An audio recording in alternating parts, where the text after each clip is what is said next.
Hi, today we are going to talk about the market entry strategy for SG enterprises. We start the presentation by talking about the Indian furnishing market, the opportunities which exist, who the key competitors are, that would be followed by recommendations on what would be the suitable strategy for SG enterprises, and then finally we conclude the presentation with a BEP analysis.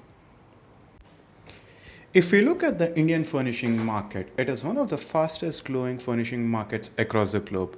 It is currently growing at 12%, and the total market size comes out to be $4 billion. There are very specific nuances of Indian furnishing market. The market is very highly unorganized. Nearly 85% of the business comes from the unorganized space. Residential is a major driver of revenues in this market. That would be followed by commercial and hospitality space. Let's look at some of the key products in the furnishing market: carpets, wall coverings, and floorings. If we look at the market size, floorings accounts for the biggest market size of $1.65 billion, which is nearly 35% of the entire market. That would be followed by carpets and then wall coverings. Wall coverings is a relatively new market, and it is expected to grow at 20% in the next few years. It is often seen as a substitute for decorative paints and often has a high brand premium associated with it.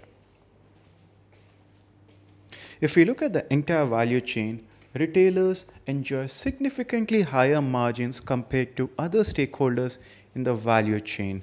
Considering the fragmented nature of the business, this industry offers immense opportunities for international players to come and set up their shops in India. Based on our analysis of various firms, we were able to come up with a 5-point rule on how to be successful in the Indian furnishing industry. First, the customers expect the products to be very creative and innovative in terms of their design. Second, customers often require end-to-end solutions rather than piecemeal solutions. Third, brand image is something which is positively associated in customers' willingness to pay the premium for the brand. Fourth, customers expect a high level of customer service in the furnishing space. Fifth, making sure that the product is available at the right time and the right place is extremely crucial for your success. While there are many growth opportunities associated with the furnishing industry in India, there are also some challenges and risks associated with playing in Indian market. First, many of the textile manufacturers and OEMs are dependent highly on the US and European markets for the sales. Second, the raw material prices often fluctuate depending on the government policies and interventions. This very frequently changes the bottom line of the companies to a great extent. Third, exchange rates play a huge role in deciding where to procure the product from. Let's look at some of the key players in the Indian market. At first, you have players like D-Decor, a brand with immense brand recall among the urban Indians. The firm has been able to enjoy a considerable amount of success on the account of celebrity endorsements. Second, you have firms like Bombay Dyeing, who have been in the industry for quite some time now. Bombay Dyeing has nearly 350 stores across India and is owned by one of the biggest industrial houses in India. Of late, you have also seen entry of startups in the space who have taken a different route to sell the furnishing products.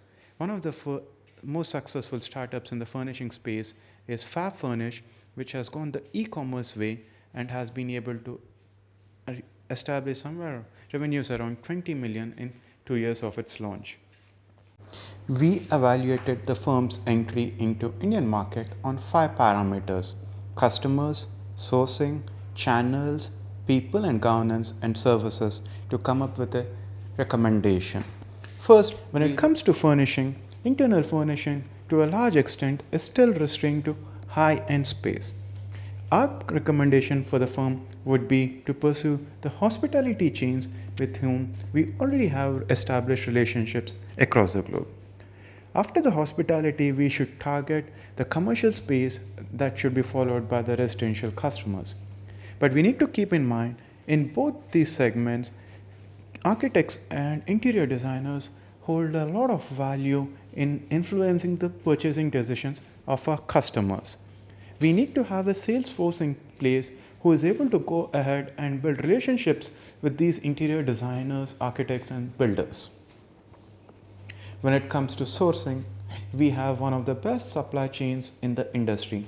We have manufacturers in Asia Pacific region. We get products from Europe and US markets. So we are able to procure the products from some of the best manufacturers and producers. So as a sourcing strategy, we should continue to import the products from our existing suppliers. When it comes to sales channels, the firm has several options in India. First, the firm can open a gallery or a store to display its products exclusively. Second, it can sell its products through multi-brand stores. Third, the firm can go in with a joint venture with one of the Indian players. Fourth, it can continue to have a trade office where it has a marketing team supporting it to help sales. Our recommendation based on the market understanding is it's best for SG enterprises to have a gallery or a store in some of the metro cities. Having galleries and stores helps the firm build a presence and then establish an image among the mindset of the Indian consumers. As we had talked before, having a high level of customer satisfaction and customer service levels is very crucial to be successful in Indian market. The firm can have various options like installation services where it has its own team going and installing the products at the client places, or it can also have design and consulting services where it's able to help its customers choose the right kind of a products for their locations. Or the firm can also develop systems wherein it is able to bill the clients, some of its clients, in foreign currency. To be successful in any business, we need to have a team that is completely aligned with our objectives.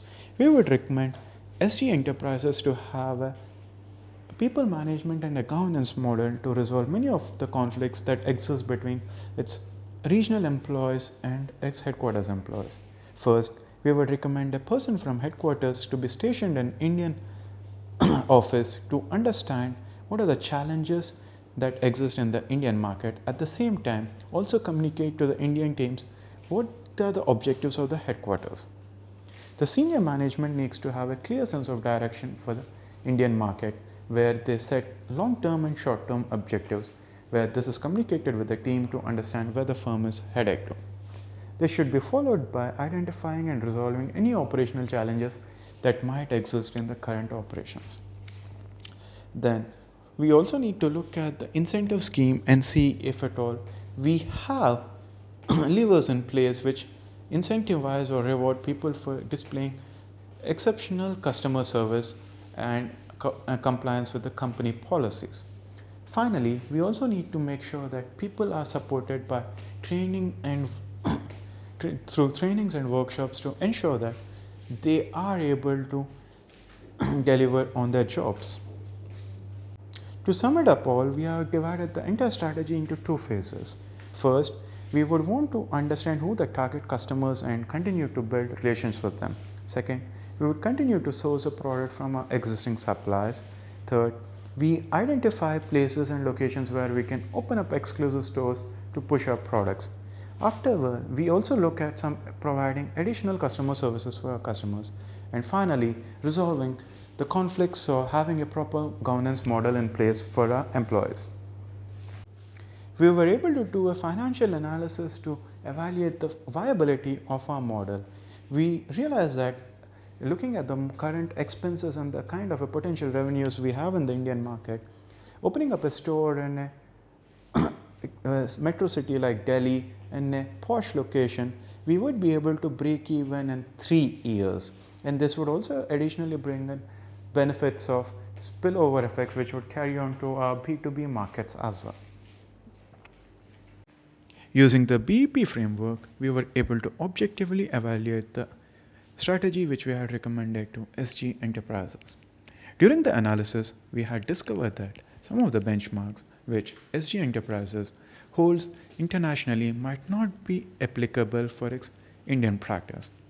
There were some gaps we thought SG Enterprises had to fill them as soon as possible to make sure that it gets good results from its Indian businesses. The gaps were in the areas of HR and people management, and the other was processes. Having filled these gaps, the firm would be able to achieve the kind of results it derives from its Indian business as well. Having said that, this is all we have in terms of our market strategy. Thank you.